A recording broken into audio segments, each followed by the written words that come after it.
Depois, seus irmãos chegaram e se curvaram com o rosto no chão diante de José. Somos seus escravos, disseram eles. José, porém, respondeu: Não tenham medo de mim, por acaso sou Deus para castigá-los?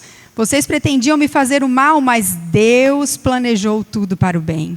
Colocou-me neste cargo para que eu pudesse salvar a vida de muitos. Não tenham medo, continuarei a cuidar de vocês e de seus filhos. Desse modo, ele o tranquilizou ao tratá-los com bondade. Pode tomar assento, fique à vontade. As palavras perdão e perdoar têm significados muito profundos, tanto no sentido humano, quanto no sentido espiritual. A palavra perdão, ela vem do latim perdonare, que significa conceder totalmente, abrir mão de uma dívida, liberar alguém de uma culpa. No sentido prático, o perdão é a decisão de não cobrar mais a dívida. Muitas vezes, o nosso coração, quando falamos sobre perdão, o que vem à mente? Quer dizer que para perdoar, tudo que eu vivi vai ser anulado, vai ser esquecido. De fato, vivemos uma era onde falar sobre perdão é algo que está se tornando cada vez mais difícil. Quem aqui já não viveu uma situação em que soube que alguém precisava exercer o perdão e você mesmo pensou ou você ouviu alguém falando: Ah, se fosse eu não perdoava. Alguém já viveu alguma situação assim? Ah, isso daí comigo não ia dar certo. Pois é. O perdão não é negar que não houve a dor, mas escolher não viver preso a ela. Sabemos que nós somos movidos por histórias. E eu gostaria muito que o Espírito Santo ministrasse o seu coração nessa noite, porque todos nós, os nossos pais, quando nos criaram, nos deram o melhor que precisávamos. Mas, infelizmente, de alguma forma, algum trauma, alguma falta, algo ficou para trás. Eu estou fazendo uma formação em psicotrauma e quanto mais eu estudo, confesso que mais apavorada eu fico. Porque, de fato, todos nós temos muitas coisas guardadas. Algumas que queremos ver e acessar, e sabemos disso, outras que não. Mas quando nós lemos a palavra de Deus que fala sobre o perdoar, que é o ato de praticar o perdão, isso envolve soltar o ressentimento, renunciar à vingança, libertar o outro e a si mesmo. Resumindo, para a gente encerrar a parte dos conceitos, perdão é uma decisão interior. Perdoar é uma ação contínua dessa decisão. De repente, na sua trajetória, você já decidiu perdoar. Porém, você não está conseguindo exercer o perdão genuíno nessa ação contínua. Por quê? Porque adultos fazem o que tem que ser feito. Essa frase é muito comum da gente, às vezes, falar e da gente ouvir. Mas, na prática, ela é tão difícil. É por isso que a Bíblia, a todo momento, ela pede para que a gente volte ao perdão genuíno e a, de fato, a olhar para o nosso coração, mas não confiando, porque ele é corruptamente enganoso. O perdão, ele transformou a vida de José, que é essa história que nós lemos aqui em Gênesis. Não apenas espiritualmente, mas transformou a vida de José emocionalmente, familiarmente e, por que não, historicamente. Nós estamos aqui milhares de anos depois contando a história de alguém que viveu o perdão. Eu não sei, quando você pensa na Bíblia, não sei quanto tempo você tem de fé, mas quando você pensa em perdão, qual a história que vem na sua cabeça? A mim vem José, sempre vem José. Hoje, aonde eu estou, seja na oportunidade que eu tenho, às vezes num voo, Deus me permitiu essa graça de hoje palestrar pelo Brasil todo.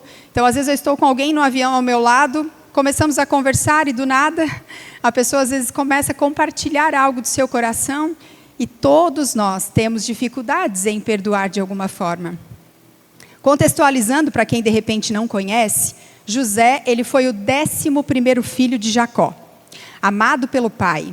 Ele era o filho que Jacó teve com Raquel, que era o amor da sua vida. Para quem não lembra a história, ele trabalhou 7 anos para ter Raquel, mas o pai foi um pouquinho, malandrinho e acabou dando a outra filha, que era mais velha primeiro, então ele teve que trabalhar mais 7 anos por Raquel. Então realmente era o grande amor da sua vida. Porém, ainda muito jovem, José recebeu sonhos, e nesses sonhos anunciavam que ele governaria. Por causa da inveja, ele foi vendido como escravo e levado ao Egito. Lá no Egito, ele foi comprado por Potifar, onde se destacou por sua fidelidade. Só que injustamente acusado, acabou sendo preso e lançado numa prisão. Mas mesmo ali, Deus permaneceu com ele. E na prisão, José interpretou sonhos, o que mais tarde o levou à presença de Faraó. Deus usou José para interpretar sonhos do rei, anunciando que teria anos de fartura, seguidos de anos de muita fome. Por sua sabedoria, José foi exaltado a governador do Egito. Ele era o segundo no comando de uma nação. Esse breve relato sobre a história de José, ele mostra que quando nós confiamos a Deus, os processos que passamos, tão somente Ele faz milagres.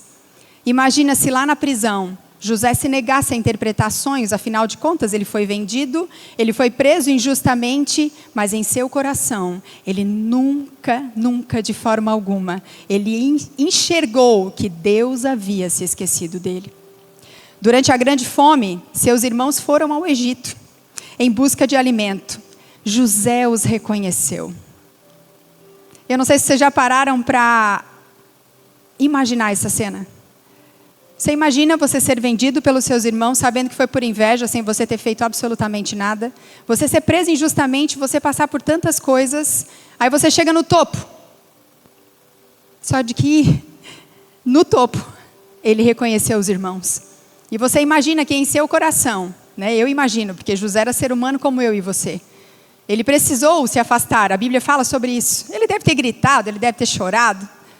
Mas em seu coração, o perdão de Deus havia inundado a sua alma.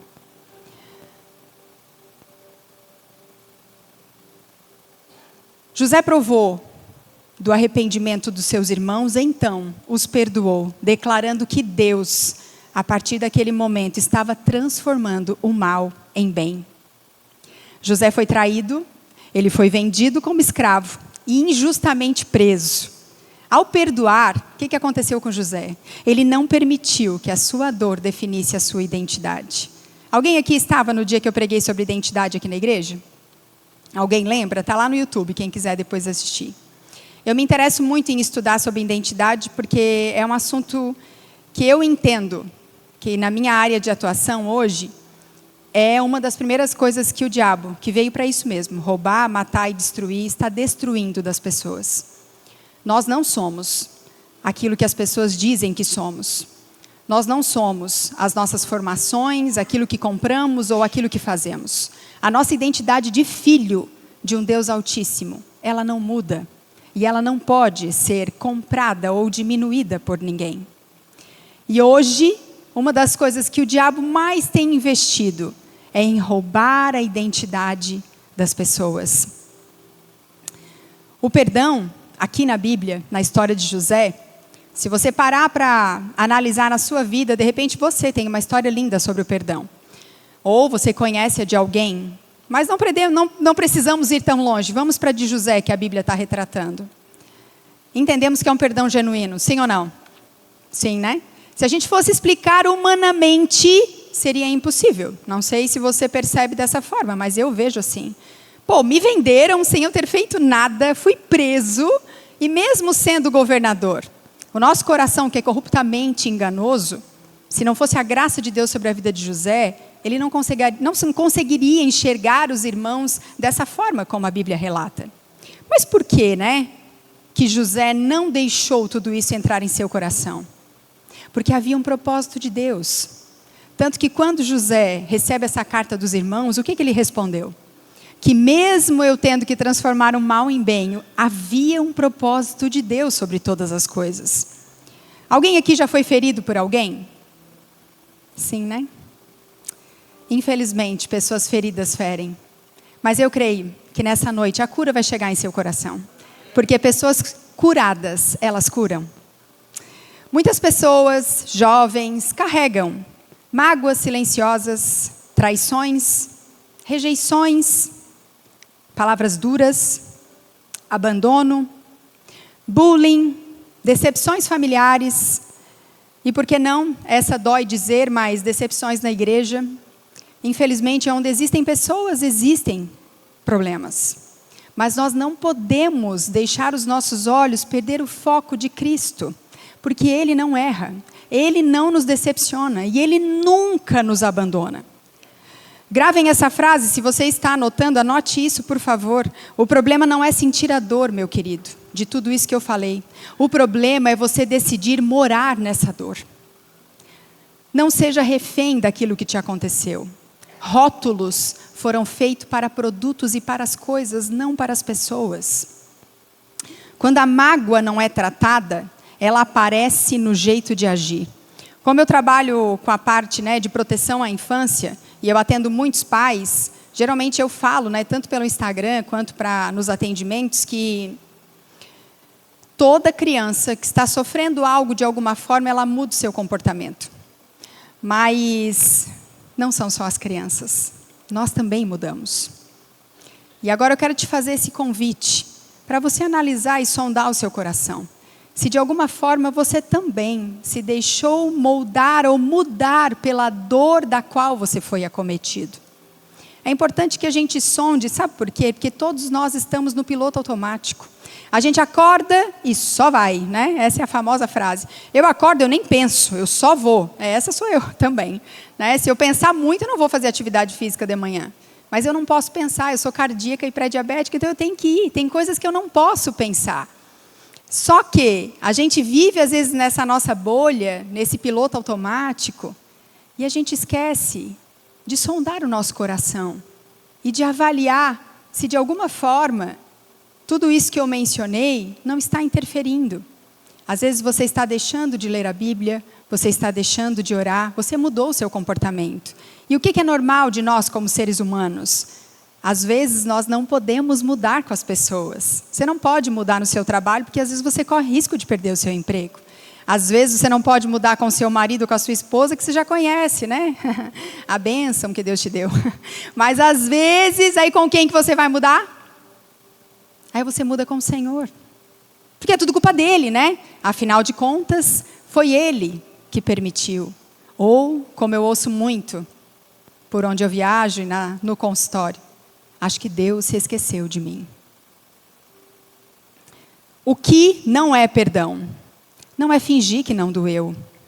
Não é esquecer automaticamente. Aqui eu quero fazer um resgate. Muito do que vivemos hoje enquanto adultos, sabiam que tem a ver com a forma como fomos criados lá atrás? Às vezes fingir que não doeu, você foi acostumado e criado dessa forma. Não chora. Ninguém precisa saber que você está com dor. Que isso? Te levanta e vai logo. Isso é coisa de homem fraco. Chorar? Para quê? Homem não chora. Quantas dores foram silenciadas? Quantas coisas? É aquilo que eu falei no começo. Nossos pais nos deram o melhor que puderam, mas não necessariamente o que precisávamos.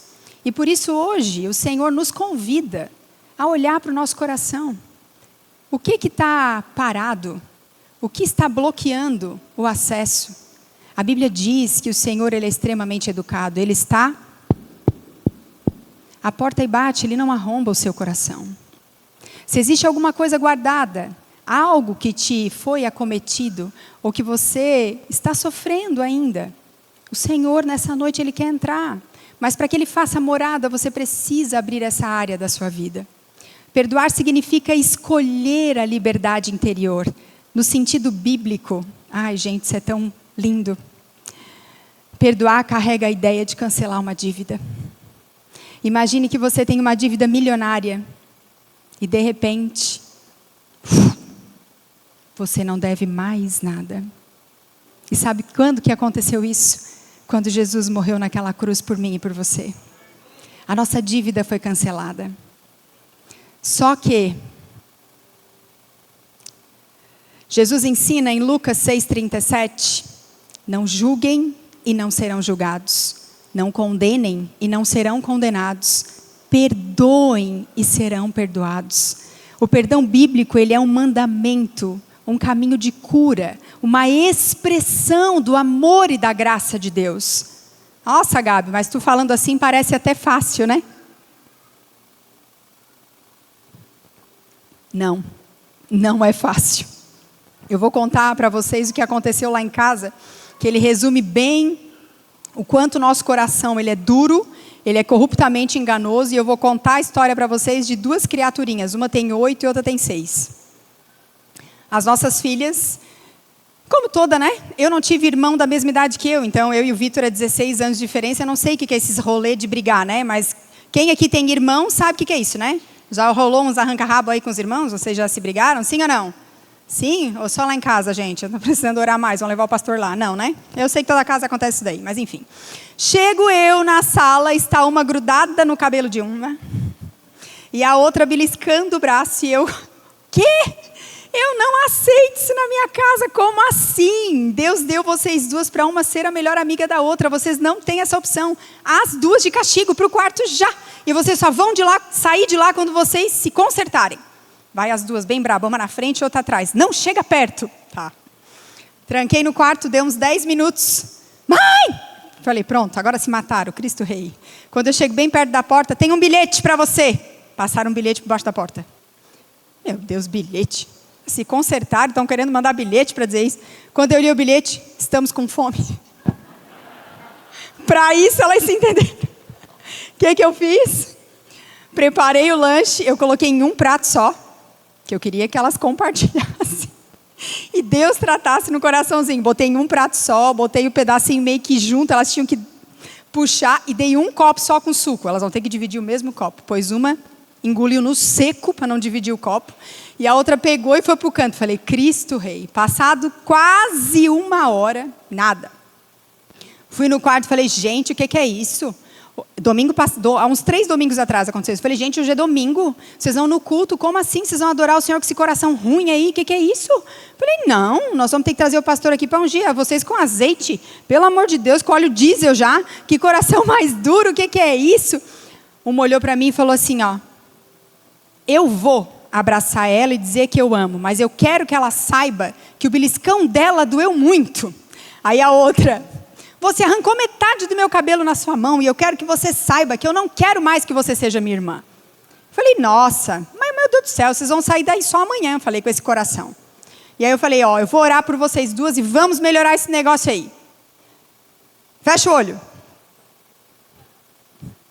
Falei, Deus, tem misericórdia desses corações, inunda essas vidas, enfim. Quando eu abri meus olhos, aí a Helena foi lá, abraçou, ali estava, que era um boneco de posto, né? Que sempre tem uma que é mais dura, ou luta, né?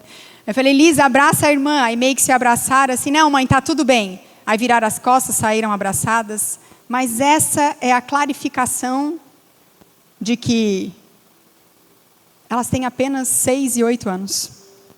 O nosso coração é corruptamente enganoso e a dificuldade de perdoar não nasceu de agora. É algo que vem desde a queda de Adão e Eva, nós sofremos as consequências de uma natureza caída. Então entenda, meus queridos, que perdoar realmente não é fácil. Esse exemplo das meninas, ele, testifica isso. Porém, o perdão é uma decisão e não uma emoção.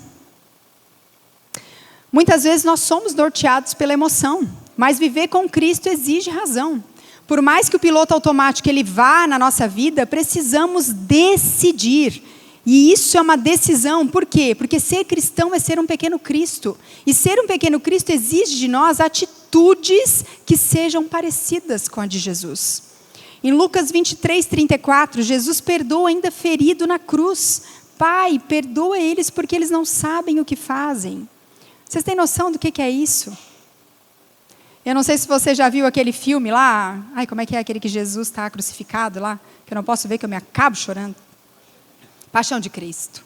Gente do céu. Alguém aqui já viu? Acho que todo mundo já viu, né? Você não chora quando vê aquele filme? Minha vontade é avançar naqueles soldados, mas dá uma coça, vamos dizer meu avô, né? Por quê? Porque a gente vê o quanto aquilo foi sofrido e foi por nós. E ainda assim, naquela situação, ele diz para Deus perdoar as pessoas que estavam fazendo aquilo com ele. Em Mateus 18:32 diz, não podemos pedir graça e negar graça. A graça de Deus, ela superabundou em nosso coração. E nós necessitados da graça somos. Quem entende o quanto foi perdoado, aprende a perdoar. Alguém aqui já viu aqueles vídeos de julgamento nos Estados Unidos? E geralmente são crimes horrorosos, né? Crimes de assassinato, enfim. E pessoas com um coração muito melhor que o meu, não sei do seu, né? Eu posso falar do meu. Elas olham para aqueles assassinos e elas falam: eu te perdoo. Se isso não é a graça de Deus sendo estendida através daquelas vidas, de fato, eu não sei o que é. Porque a falta de prisão, gente, ela nos aprisiona. Em Hebreus 12:15 fala sobre a raiz de amargura. Precisamos ser vigilantes e também ajudar aos que estão ao nosso redor. Olha essa frase. A pessoa que te feriu, ela vai seguir livre, mas quem fica preso é quem não perdoa. E uma frase mais forte ainda, se você está anotando. A mágoa vira uma cela, onde você é o prisioneiro. Imagina, você preso numa sala, você é o prisioneiro. Só que olha que louco. Você também é o carcereiro, então você tem as chaves nas suas mãos. A falta do perdão é isso. É você estar numa cela, onde você é o prisioneiro, mas você também é o carcereiro. E isso é muito importante da gente entender, que o perdão não é fraqueza, mas ele é maturidade. O mundo sempre vai atestar: quem perdoa é bobo, é trouxa. Mas Jesus diz: quem perdoa é livre. Perdoar exige coragem, exige morrer para o nosso orgulho. Deus está aqui nos lembrando que precisamos lembrar dos frutos do Espírito. Do amor, da alegria, da paz, da longanimidade, da benignidade, da bondade, da fidelidade, da mansidão e do domínio próprio. Não é fácil ser cristão, apesar de estar na moda. As pessoas não entenderam que dizer que é crente não é para você ter um título. Ser cristão é ser um pequeno Cristo e é fazer o que Jesus faria se ele estivesse aqui. Quando entendemos o que é o perdão, isso exige de nós confiar que Deus é justo. Mas será que Deus foi justo quando José foi vendido? Será que foi justo ele morrer numa cruz pelos nossos pecados? Quando nós moramos no seminário, a gente foi morar no seminário para a mãe e o Carlos, né, estudar teologia. Eu fui com 12 e saí de lá com 16. A fase mais difícil de um adolescente eu passei lá dentro. E muitas vezes eu questionava a mãe sobre a questão da justiça. Mãe, não é justo eu estar aqui nesse lugar. Não é justo a gente ficar preso nesse lugar, que para ir para a cidade era 5 quilômetros a cidade. Então a gente sempre exigia uma carona ou um ônibus do seminário. Não é justo a gente, 10 adolescentes, chegar naquele ônibus medonho do seminário na escola. A gente já tinha um acordo com o motorista que ele parava 5 quadras antes para a gente não passar tanta vergonha. Meu Deus, o ônibus era verde com amarelo, uma coisa horrorosa. Eu falava: mãe, não é justo. E a mãe sempre respondia a mesma coisa, que me irritava, mas agora faz sentido. Agora eu respondo para os meus. Ai, Gabriela, tem coisas que nós não vamos saber por que Deus permite. Tem coisa que não é justo mesmo. Mas tem coisas que Deus vai nos permitir saber. Mas se Ele fizer, Ele é Deus. E se Ele não fizer, Ele continua sendo Deus. Só que tem um adendo aqui em relação à justiça de Deus, que a gente é muito bom em questionar quando não nos favorece. Mas quando nos favorece, a gente questiona? Deus, eu troquei de carro, mas por que eu troquei de carro? Ninguém faz isso. É só se eu não consigo trocar de carro, aí eu questiono Deus. Até que ponto meu coração já entendeu que a minha vida está na dependência de um Deus? Que se Ele fizer, Ele é Deus, mas se Ele não fizer, Ele também continua sendo Deus. Mas como perdoar na prática? 3 passos. Primeiro passo: reconhecer a dor diante de Deus. Em Salmo 62:8, ó meu povo, Confie nele em todo o tempo. Derrame o seu coração diante dele, pois Deus é o nosso refúgio. Ainda existem pessoas que acreditam que escondem coisas de Deus. Ah, não, isso aqui eu resolvo. Isso aqui, o que a Bíblia nos orienta sobre o nosso coração? Que ele é corruptamente enganoso, que nós não devemos confiar nele. Rasgue o seu coração diante do Senhor. Como eu lido com um assunto muito sensível, né? Muito tabu, eu sempre pergunto às pessoas: você já colocou essa área da sua vida diante de Deus? E todas: hã? Não, né? Como que eu vou falar isso para Deus? Foi Deus quem criou. Não tem uma parte sim, outra parte não, é todas as partes. Deus nos conhece por inteiro. Ainda que seja coisas do seu passado que está aí guardada e que não foram resolvidas, o Senhor conhece. A Bíblia diz que Ele é onisciente, Ele é onipresente, Ele sabe de todas as coisas. Mas se Ele sabe, para que eu vou falar? Ele está esperando que você fale. A história do cego Bartimeu, para mim, é a mais incrível da Bíblia em relação a isso. Quando o cego foi trazido pelos discípulos, qual foi a pergunta que o Senhor fez a ele? O que queres que eu te faça? Na mesma hora, né? O cego deve ter pensado: tá me tirando para Loki, né? Como assim? Eu estou aqui cego. Como que ele está perguntando o que queres que eu te faça? Porque ele queria ouvir da boca dele a sua necessidade.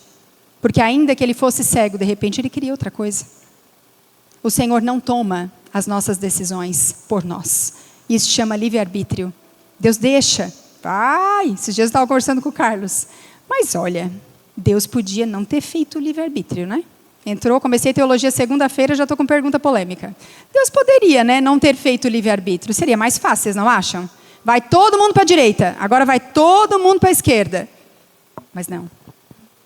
Ele deixou livre para saber até onde está a nossa dependência do Senhor. Segundo passo para exercer o perdão: decida perdoar mesmo sem ter vontade. Em Marcos 11, 25, quando estiverem orando, se tiverem alguma coisa contra alguém, perdoem, para que o Pai no céu também perdoe os seus pecados. Adultos fazem o que tem que ser feito. E o perdão é uma escolha. Não é fácil de ser exercido. Mas por isso que Deus deixou a nós, além do seu infinito amor e da sua graça, Ele deixou líderes, Ele deixou pessoas. Eu acho incrível que o ministério de Jesus, Ele poderia ter feito tudo sozinho. Ele poderia ter andado, feito os milagres, Ele não precisava de ninguém, Ele era o Filho de Deus. Mas Ele escolheu 12 pessoas para caminhar com Ele. Tenha perto de você pessoas que possam orar por você. Hoje, antes de vir para o culto, uma amiga mandou uma mensagem. Mandou um versículo, Filipenses: estou orando, vai ser uma bênção.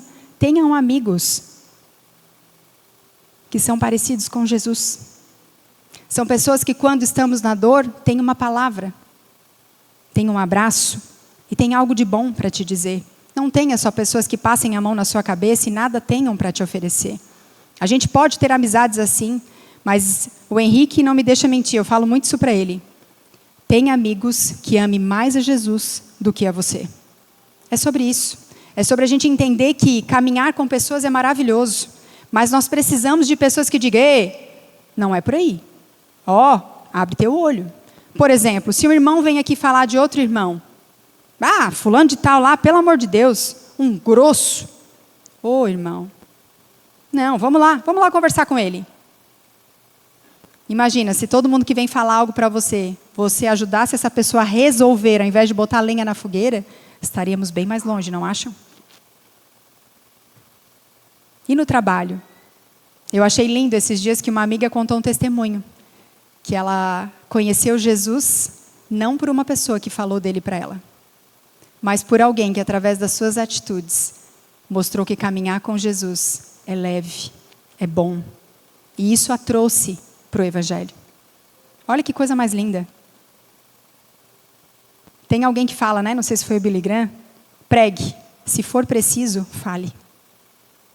Que as nossas atitudes reflitam que nós temos um coração parecido com o de Jesus. Que nós sejamos mansos, humildes e tenhamos esse coração perdoador.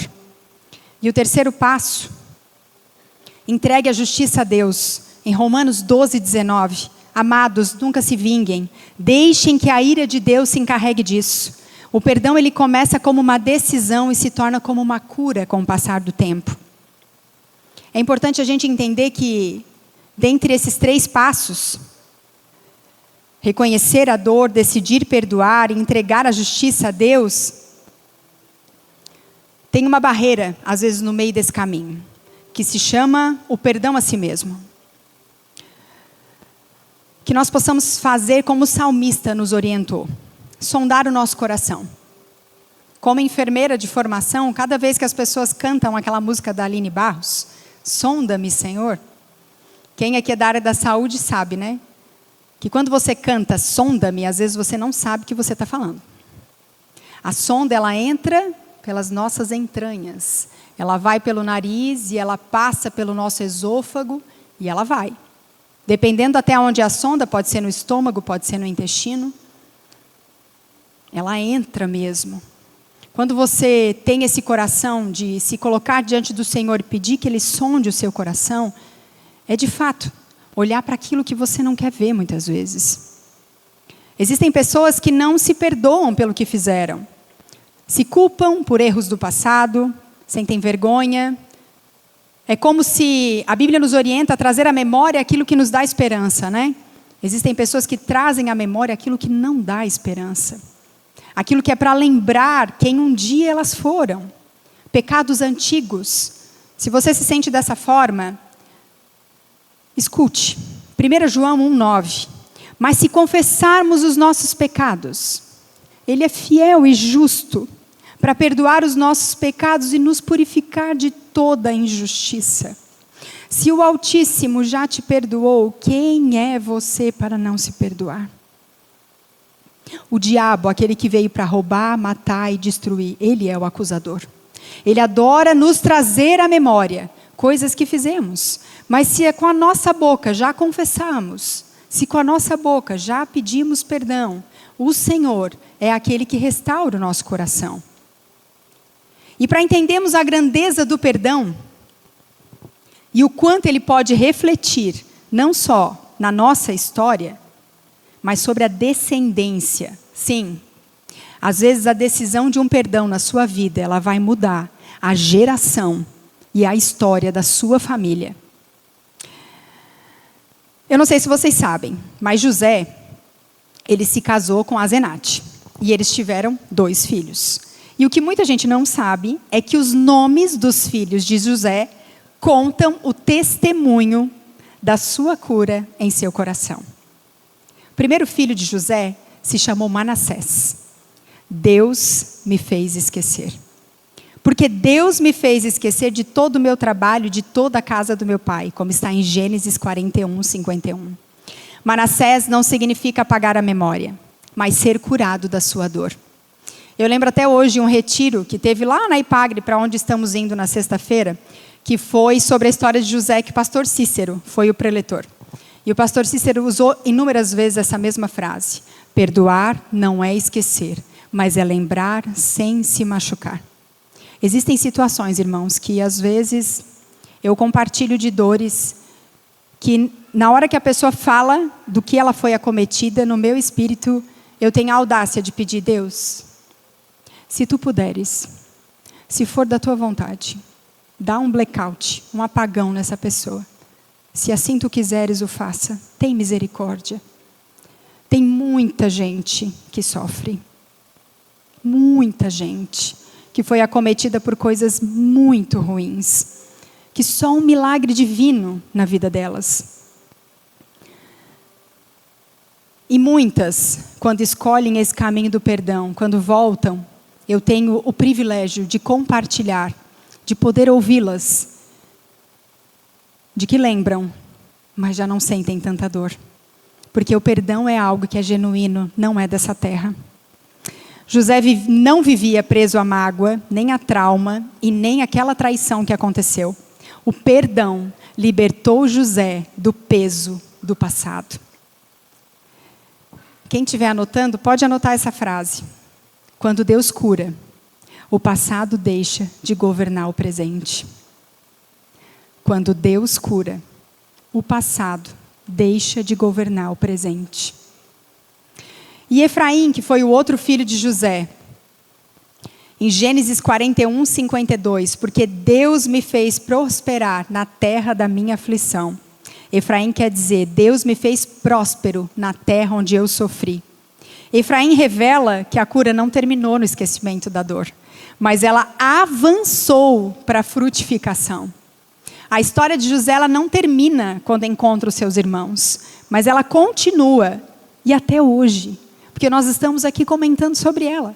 O quanto perdão é algo que precisa ser exercido, o quanto ele é lindo, o quanto ele é genuíno, o quanto Deus se alegra do nosso coração ser perdoador. Quantos testemunhos já ouvimos de dor, de transformação e do quanto toda dor pode ser transformada em amor. Hoje eu sou uma testemunha viva de pessoas que eu acompanho. Por exemplo, existem pessoas que têm dificuldades em seu casamento. Pessoas que chegam a um processo de divórcio. E quantas hoje estão trabalhando com casais porque decidiram transformar a sua dor em amor. Deus pode, se Ele quiser, e você também, pegar a sua dor, a sua história e gerar um testemunho e ser um canal de bênçãos para abençoar outras vidas. Amém? A mesma terra que foi um palco de sofrimento tornou-se um lugar de crescimento, de honra e de propósito. Onde houve aflição, Deus gerou frutos. E para encerrar, perdoar não muda o teu passado. Infelizmente não vai mudar. Mas Ele vai transformar completamente o teu futuro. Amém, queridos? Vamos ficar de pé, por favor.